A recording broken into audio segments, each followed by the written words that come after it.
Hey friends, it's Mr. Jim and welcome back to Kids Animal Stories. I want to give a special shout out to all my critter protectors out there who have signed up for their badges, and yes, that is pretty awesome. Your mission is going to be coming to your parents' email pretty soon. Well, friends, you have got to make sure that you have smashed the follow button so you don't miss out on any of our awesome stories. We do 5 stories every single week about animals and critters of all shapes and sizes. Well, friends, are you ready for today's mystery adventure? Me too, let's go!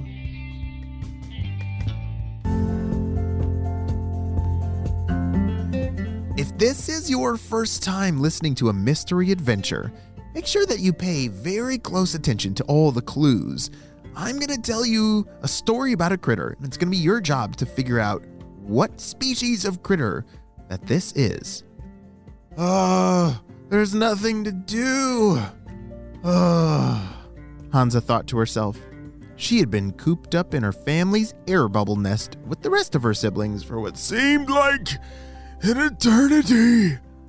I've got to get out of here and stretch my fins and my tail. I cannot stay in here forever. I need open water. Is open water even a thing? Why are we just cooped up in this air bubble nest all the time? Hansa got up and swam past Nan, Sam, Cam, Pam, and dozens of her other siblings. She had a lot of siblings, a very big family. Can you imagine? What if you had 45 brothers and sisters? Holy smokes, that would be a very noisy dinner table. Can you imagine passing down a bowl of food to 45 other people?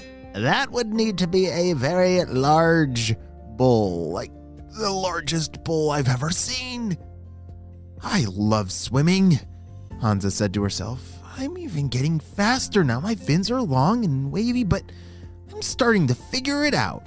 She had just begun to swim a couple weeks before, back when there was a rain. But ever since the drought, they had to stay together in their air bubble nest. But she was really missing exploring the world that she was in. Where do you think you're going, Hansa? Her dad said. In an instant, she was picked up by her dad and was put in his mouth for transport back to his nest. No, he wasn't going to eat her, but they, the grown-ups of this species, that's how they move their babies around. They put them in their mouth and swim to a safer place. Once they got back to the nest, her dad gently sat her back down. I like to exercise, Hansa, but I think I can do it in other ways other than chasing you back into the nest, he said with a smile. Hansa thought for a second and was quiet, but reluctantly said, I know, Dad, I want to go on an adventure so badly. Her dad looked at her with gentle eyes and said, Oh, I understand. I remember when I was a young fry. I wanted to be a great warrior and go on awesome missions, but my parents kept me alive and safe at the nest most of the time. They kept me safe from predators like bigger fish and birds. And times like these when it's a drought, we have to stay in our air bubble nest. I love you, little one, and I just don't want anything bad to happen to you, said her dad. Hansa swam back to her other siblings.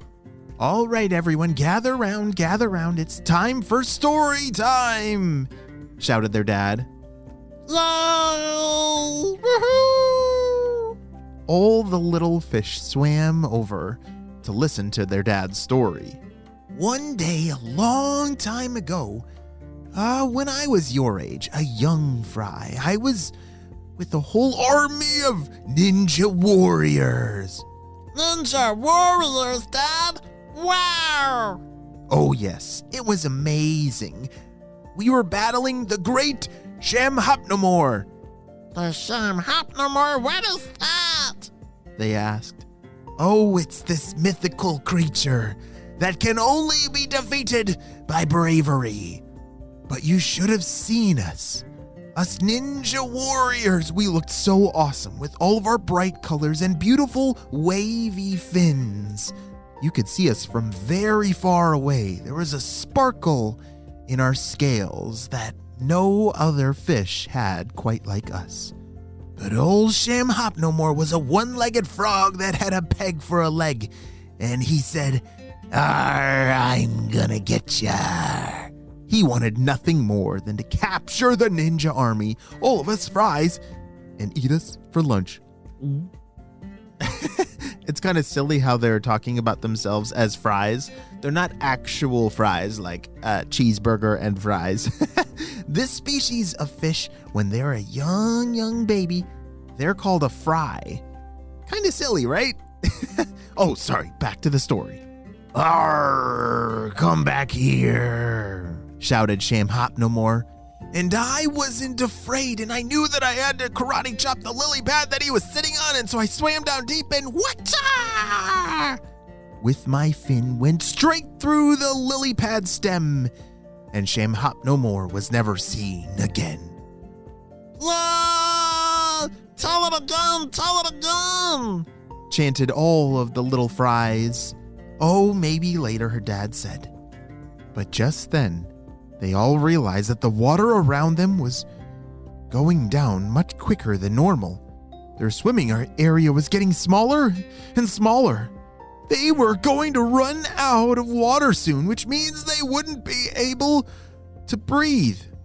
What in the world are they going to do? How are they going to work together as a family to survive this?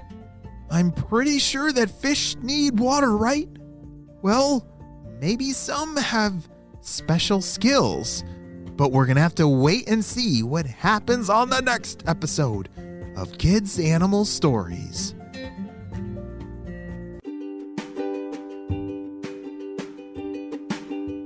Great job, you listened all the way to the end. Have you been picking up on some of those clues? There's not been many of them. Hansa, remember, she has very wavy fins. They have beautiful, bright, shiny colors. The baby fish are called fries. And they live in a nest of air bubbles.